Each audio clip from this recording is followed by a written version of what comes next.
दोस्तों, सनातन धर्म में यज्ञ का बहुत बड़ा महत्व है। यज्ञ के बल पर प्राचीन समय में ऋषि मुनि और दैत्यगण असाध्य को साध्य करने की शक्ति रखते थे, लेकिन धीरे धीरे यह ज्ञान लुप्त होता गया। आज कलयुग में लोग यज्ञ, दान, पुण्य कमाना नहीं चाहते। ऐशो आराम की जिंदगी में लोग यज्ञ करना भूल ही गए। लेकिन कुछ ऐसे देश हैं जो भारत के इस यज्ञ के बारे में जानते हैं, पहचानते हैं। उनको मालूम है कि यज्ञ के बल पर वो असाध्य को साध्य कर सकते हैं।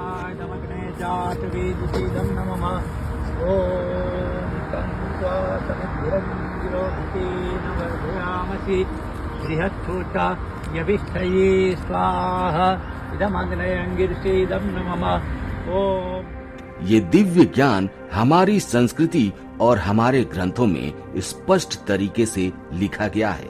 इसलिए विदेशों में भारत की तर्ज पर संस्कृत विद्यालय खुल रहे हैं, जिसमें पढ़ने के बाद संस्कृत में मंत्र उच्चारण करना बड़ा ही आसान हो जाता है।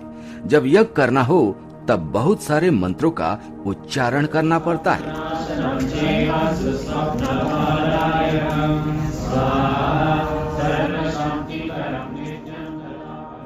दोस्तों, इस वीडियो में जर्मनी के लोग यज्ञ में स्पष्ट तरीके से मंत्र का उच्चारण कर रहे हैं। जिस ज्ञान को भारत धीरे धीरे भूल रहा है, उसी ज्ञान को जर्मनी के लोगों ने अपनी निजी जिंदगी में अपनाना शुरू कर दिया है, प्रयोग करना शुरू कर दिया है। दोस्तों, जो ये यज्ञ है 108 लोगों ने मिलकर किया है। इस यज्ञ में बहुत सारे मंत्रों का उच्चारण भी हुआ है।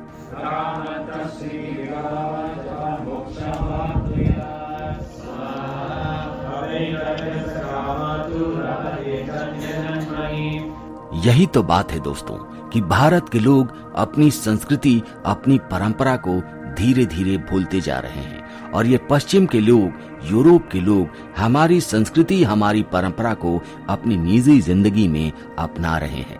सोच के देखिए, आजकल के बच्चे वेस्टर्न ड्रेस पहनते हैं।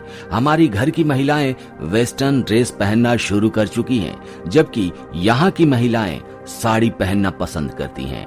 यूरोप की महिलाएं सदा साड़ी पहनना पसंद करती हैं। वहाँ के लोग धोती कुर्ता पहनना शुरू कर चुके हैं।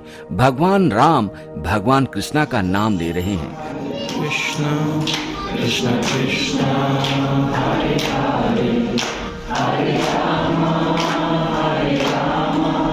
राम राम हरे हरे। जी हाँ दोस्तों, और ये हमारे को आश्चर्यचकित करती है। 108 लोगों ने विधिवत तरीके से गेरुआ वस्त्र पहनकर यज्ञ के संपूर्ण नियम का पालन करते हुए, मंत्र उच्चारण करते हुए इस यज्ञ का समापन किया, वो भी शांत माहौल में। दोस्तों, इस कदर उन्होंने मंत्र का उच्चारण किया, जिसे देखकर लग रहा था कि वो बाहर के नहीं, भारत के ही हैं।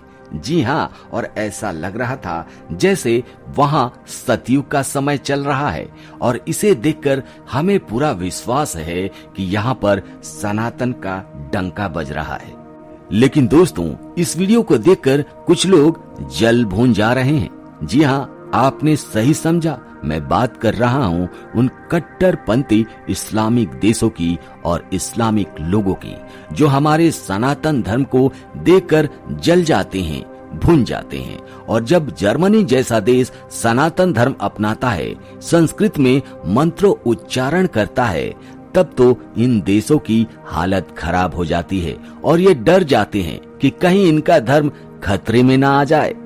लेकिन दोस्तों, क्या आपको पता है कि जर्मनी के लोग इतने अच्छे तरीके से संस्कृत कैसे बोल पाते हैं, इतने अच्छे तरीके से मंत्रों का उच्चारण कैसे कर पाते हैं? आज हम जानेंगे इस वीडियो में। आप बने रहिएगा वीडियो के अंत तक।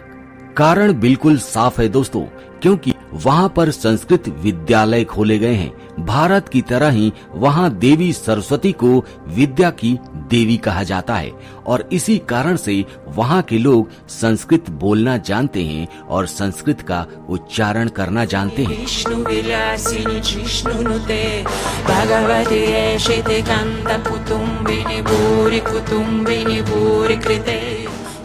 और इसका दूसरा सबसे बड़ा कारण है हमारा सनातन धर्म। जी हाँ, जर्मनी में सनातन धर्म काफी तेजी के साथ फैला है और यहाँ पर हिंदू देवी देवताओं की पूजा पाठ की जाती है। इसीलिए यहाँ पर सैकड़ों मंदिर भी हैं और अब तो हाल ही में बर्लिन में बनकर तैयार हुआ है जर्मनी का सबसे बड़ा हिंदू मंदिर। और दोस्तों, आपको जानकर खुशी होगी कि दीपावली में विराजेंगे भगवान। जी हाँ, 50 साल पहले नौकरी के लिए पहुंचे एक शख्स ने कर दिया कमाल। उसने अपना वादा पूरा किया। जी हाँ, इस मंदिर का उद्घाटन होने वाला है। यूरोपीय देश जर्मनी में 20 साल की मेहनत के बाद हिंदू मंदिर बनकर तैयार हो गया है। राजधानी बर्लिन में बना भगवान श्री गणेश का यह मंदिर 70 वर्षीय विल्लवनाथन कृष्णा मूर्ति के अथक परिश्रम और प्रयासों का परिणाम है। इस मंदिर में अब तक भगवान की मूर्ति विराजमान नहीं हुई है। कृष्णा मूर्ति दिवाली के समय भव्य कार्यक्रम कर यहाँ पर भगवान की प्राण प्रतिष्ठा करने की योजना बना रहे हैं। कृष्णा मूर्ति ने कहा कि 50 साल पहले वो जर्मनी आए थे। यहीं पर वो बर्लिन में रहते हुए इलेक्ट्रिकल कंपनी में काम करते थे। जर्मनी आने के बाद उनका एक सपना था मंदिर बनाने का। इस सपने को लेकर उनका कहना है कि वह त्योहार और तीज घर पर भी मना सकते थे, लेकिन दोस्तों के साथ त्योहार का जश्न मनाने के लिए उन्हें एक स्थान की जरूरत थी। इसलिए उन्होंने श्री गणेश हिंदू मंदिर बनाने के लिए साल 2004 में एक एसोसिएशन की स्थापना की थी। और ये हमारे लिए बड़े गर्व की बात है दोस्तों।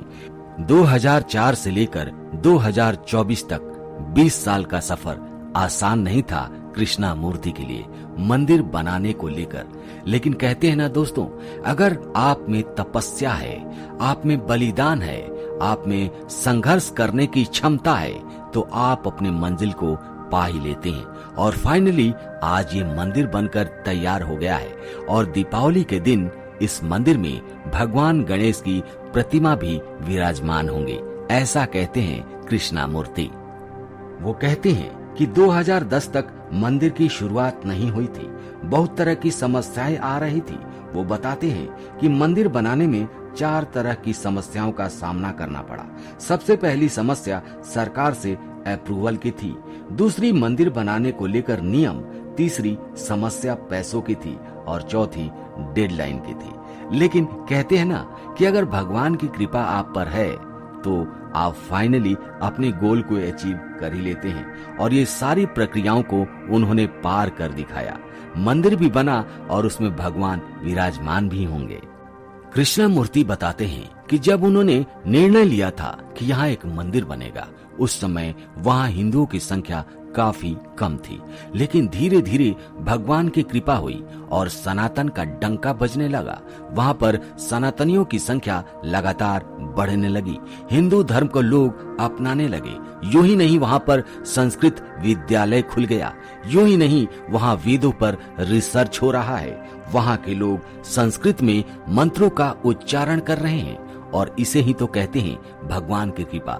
जैसे ही हिंदू धर्म के लोग काफी संख्या में बढ़ने लगे, उन्हें सपोर्ट भी उनका मिलने लगा, योगदान भी मिलने लगा और उन्हीं के योगदान के कारण आज ये मंदिर बनकर तैयार हो चुका है। तो दोस्तों, ऐसे लोगों को हमारा समय चक्र सलाम करता है, नमस्कार करता है और कहता है कि हे भगवान, आप कृष्णा मूर्ति जैसे लोगों को हमेशा स्वस्थ प्रदान कीजिएगा, उन्हें मुस्कुराते रखिएगा, उन्हें धन से भरकर रखिएगा। ये यूं ही अपने सनातन धर्म का नाम रोशन करते रहें। तो दोस्तों, आज के वीडियो में इतना ही। कमेंट करके अपने विचार जरूर बताइएगा। मिलते हैं आपसे अगले वीडियो में एक नए टॉपिक के साथ। तब तक के लिए जय हिंद, जय भारत, जय सनातन।